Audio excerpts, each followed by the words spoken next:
Today they were quickest in the warm-up this morning, and they were hoping for a wet race. It didn't happen. So we'll look at the replay there. Yeah, great easy move, pulled out very easily, got the job done very early, and then was able just to carry on going into that left field final corner. And that's Mark, the VDS Racing team from Belgium, owned by Mark and Mary van der Straten.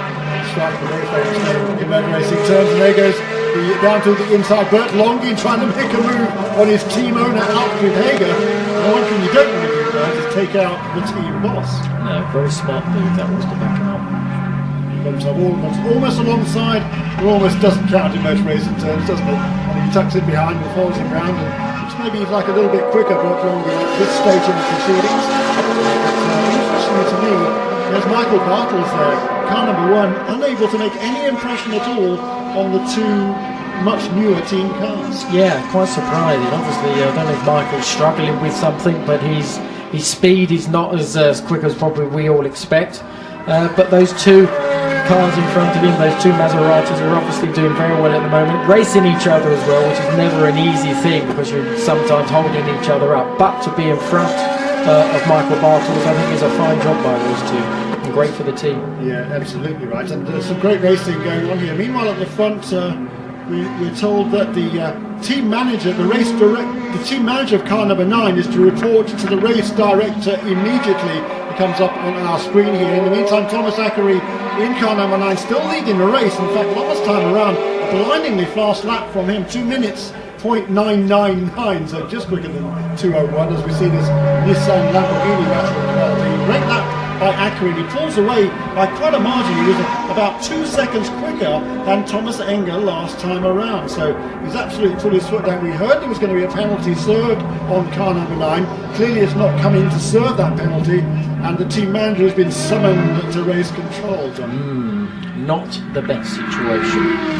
Because if you're going to argue, you might as well make the argument earlier on, I suppose. Absolutely. Let's go down to the pit lane, and Hayley Coxon.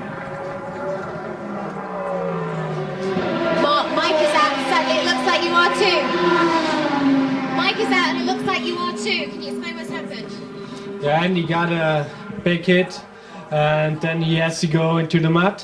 And as you can see in the car, we had no cooling anymore, and now the engine felt not very good anymore, and so I think it's broke. I got heavy vibrations into the car, and yeah, then we decided to stop the race before everything goes broke on the car. And so yeah, it's very disappointed, but that's it. And so we have to look to Bruno and then again be motivated and optimistic for the next race. So the German driver Mark Henrici, they're explaining what happened to the number 13 car that he shared with Andreas Struber. An accident down there shortly after Struber took over behind the wheel after the pit stops. Now out of the race. And meanwhile, this battle here wages onwards between the Lamborghini and the Nissan. And in fact, I say rages onward. In fact, Jamie Campbell-Walters made up quite a bit of ground to catch up with Frank Ketcherle in the Lamborghini, and he's pulled away from the car behind him, which had been the Maserati. Jamie Campbell-Walters is absolutely flying in his car and really putting the pressure now on Frank Ketcherle. He is. He's sort of, at the moment, last time around anyway, he was the second quickest car on the track, so he seems to be really hooked up. Jamie's very comfortable with the car, and you can see that he's really pushing him, and I don't think it'll be too long before he gets in front of that Lamborghini, but he won't make it easy for him. There's a difference in the lap times between the cars on the last 2 laps. As you can see, Jamie Campbell-Walters made up 6/10 of a second on lap 21. He went up, as Johnny said, more than 1 second on lap 22, and as you can see now, he's hot on the tail of that Lamborghini. The Lamborghini versus the Nissan onto the hangar straight. What will be the outcome? Let's have a look.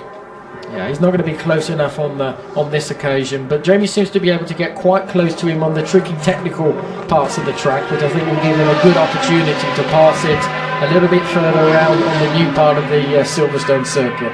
Jamie Campbell-Walters certainly pulled well away from that number 2 Vitaphone Maserati. Just been passed there also by Bert Longin. So Longin's on a bit of a charge. He got past his team owner Hartwig Hager, and there Hager is gaining a position on Miguel Ramos. So Ramos clearly nothing like as quick as the former F1 driver Enrique Benoldi, now slipping back through the order. It's a good little battle. I think that's, what was it, 5, 6, 7, and I think 8th position, something like that. So it's a good little battle we've got going on here, but we've also got a great battle at the front as well. Now, he's not a happy chappy. Oh dear, Mr. Bartels. He's not happy at all, is he? He's battling there. I think that's Xavier Masson, or Nicolas Armindo, I should say, the Frenchman, in front of him now in the Corvette, having made the pass. Yeah, maybe he made it up. Well, there was a big question going on from Michael. But anyway, it's butter racing. He shouldn't have time to stick his arm out the window. He should be having 2 hands on the wheel. Who's number 1, do you think? And there you go. See, this is where Jamie's very quick on this part of the section. This is the pit straight, and he seems to be very close there. Loses a little bit down towards the exit of Beckett's and down the hangar straight. But at the end of the day, he's pushing, and he's quick. Good pass. I think that's the first time we've seen a clean pass into Copse Corner. Is that Nissan is so quick around Luffield 1 and 2. He gets a run onto the start-finish straight and he makes the pass. We've seen several times the Nissans, they're so good out of that corner, they can carry the speed down the straight, but they're not quite able to make the pass into Copse Corner. That time, however, Jamie Campbell-Walter able to do exactly that. He was, and I have to say the Lamborghini was very smart as well. He didn't try to fight it. I think he'd seen for a couple of laps that Jamie's been much quicker than him. He gave him the space. I think he jerked her a little bit to the left to give him more space, and then through he went.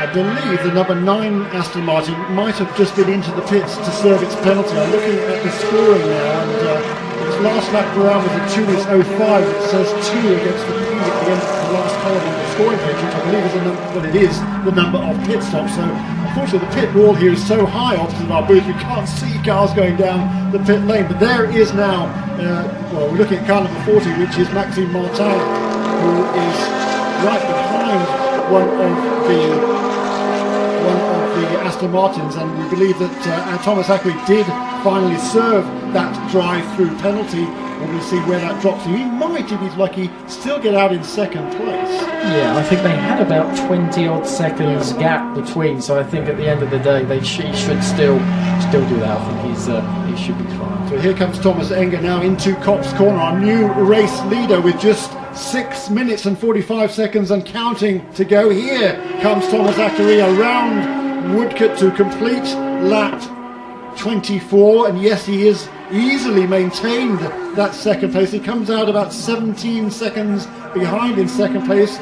That is the Aston Martin team looking on there, and he's still well out in front of the 3rd place car, which is Jamie Campbell-Walter now. And again, he's pulled out already quite a margin over Frank Fletchley in the Lamborghini. Yeah, big time. I think he got held up for those few laps, and he looked so much quicker than Lamborghini, and obviously he was. And now he seems to be, with only 6 minutes to go, he's not really going to catch anything in front. Now he's just got to be smart, be comfortable, and get the car to the end of the race.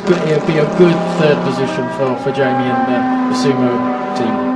And these guys, meanwhile, the number 7 team, the young driver AMR, Aston Martin DBR9 of Darren Turner started race. Thomas Enger took over at the pit stops, a well-timed pit stop, and able then to turn some very quick laps on fresh tyres once he gets out into the fray, and able to make up some ground. And when the number 9 car served its penalty, into the lead went Thomas Enger in car number 7. And we get Arnold standings, and the Aston Martins at the front, 1 and 2.